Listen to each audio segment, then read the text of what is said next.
The band chose Stagg Street as the studio because it was recommended to us through Brian Virtue, who said the sightlines were some of the best and the drum sounds. For me, the sightlines is what grabbed me because this band is so much about connection and about each other that being able to sing and see these guys and feel like I'm singing with them was a no-brainer for me. I was literally recording in a studio that some of my idols growing up were recording at, and it was surreal, obviously, but it was kind of a calming. It was a build-up to get there, but once we were there, it was a calming flow, and it seems like everything just came together. I mean, it was a magical experience for me. Going to a famous place and working with a famous producer comes with pressure, and I feel like we all rose above that, and I'm really proud of the fact that we were able to do that. It's what every young musician dreams of. Working with a guy like Brian Virtue on your record is amazing. We had talked to other people about doing this album, and just based on Brian's resume and the bands that he had done, just the styling and the rock background that he had was more attractive to us.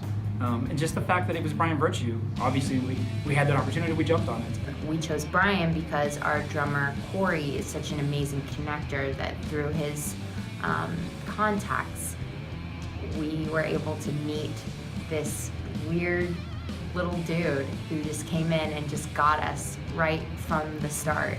After we did our first record, we all agreed that we wanted to explore different sounds from the standpoint, like from the production standpoint. We knew that we wanted to try to do something that had a little bit more of an old school rock kind of a vibe.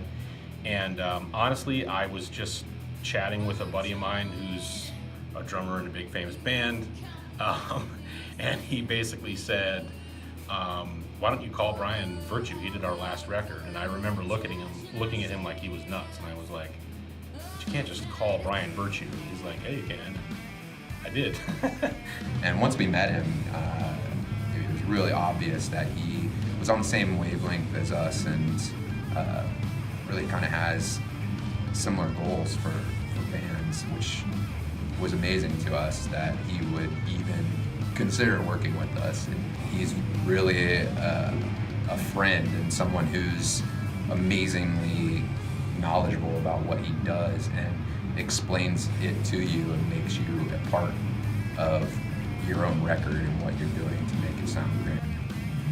It's a new experience for me being in a recording studio, and it's a very new experience for me to be in a very professional recording studio with a crazy professional producer.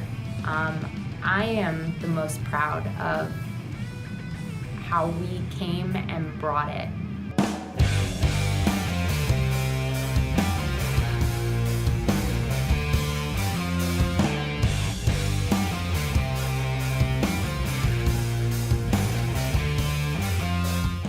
When it came to recording them, the two that stand out for me are really So Alive and Broken. And really, I think more was because of the leads that I was able to play in those.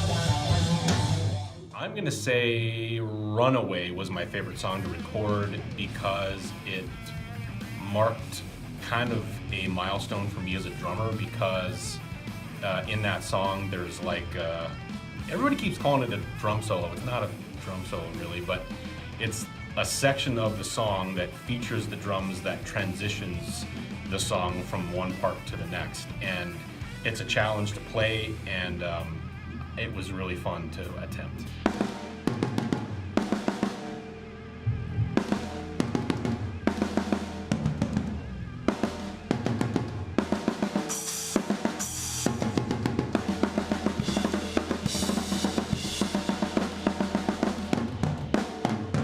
Probably So Alive, because, and that was kind of the sleeper song for me, because I was actually in the control booth with Brian, and we were just doing take after take, just getting into it. Like, all the takes were fine, and any of them, it would have been fine to use those, but we just kept doing it over and over and just kind of getting more and more into it and lost in the music. And I think that's why the song sounds so good, because you can kind of hear that.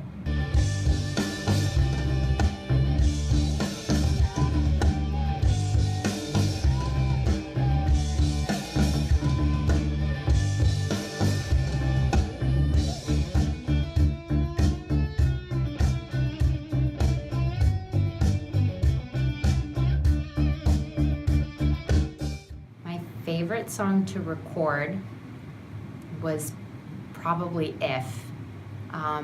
The verse on that song is like syrup in my mouth, and it's so fun and so playful.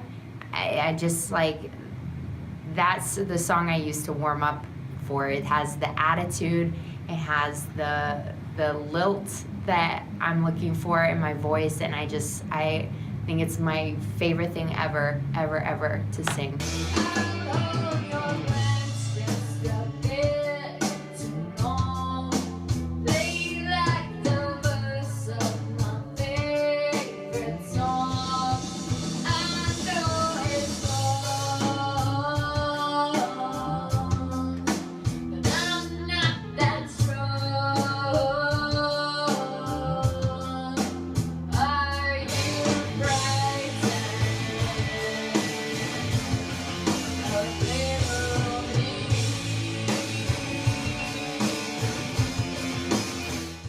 Really started with a amazing drum riff that Corey wrote, and then Christina came up with kind of a melody too. And I don't think a lot of songs are started that way in rock bands. You don't usually start with some crazy ass drum riff. Man, I know Adam already said this, but If was definitely my favorite song to write. And little known fact to all you out there, that song used to be called Drums of Death, because it actually started, I don't know what got into us, but we were in the writing process, some weird rhythm popped into my head, and I was just sort of obsessed with it, and I just started to play it.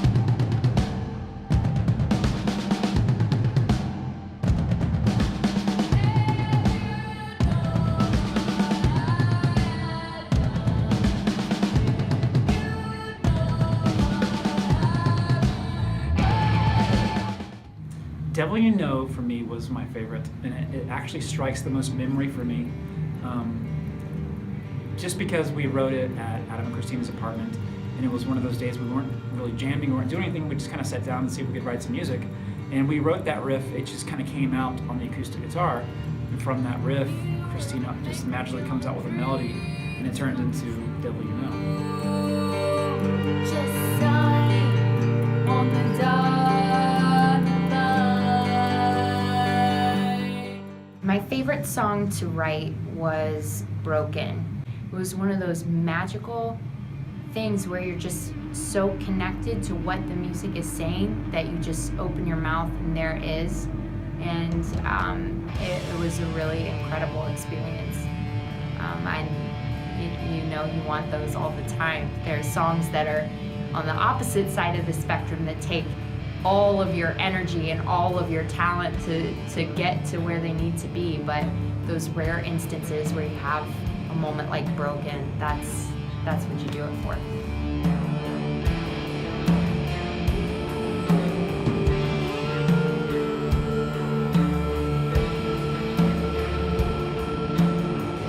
Being in a band for me isn't optional, it's required, period.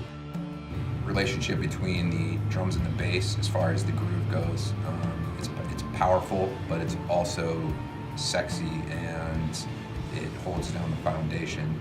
You put on top of that a hard-edged rock and roll guitar and some very melodic and poetic and empowering female vocals from Christina, and that's what makes Modern Bronze. For me, I'm always going to play music. I'm always going to play guitar because it's just part of me. It's what I do. But for Modern Bronze, for me, is an escape. It's somewhere that I go. Everybody has their moment of inspiration and this really cool thing that they were excited about on this record. And I know that as much as this record was a jump from the last record, I know that we're all excited to go back in and do it again for the next one. So I'm really excited to see what comes next.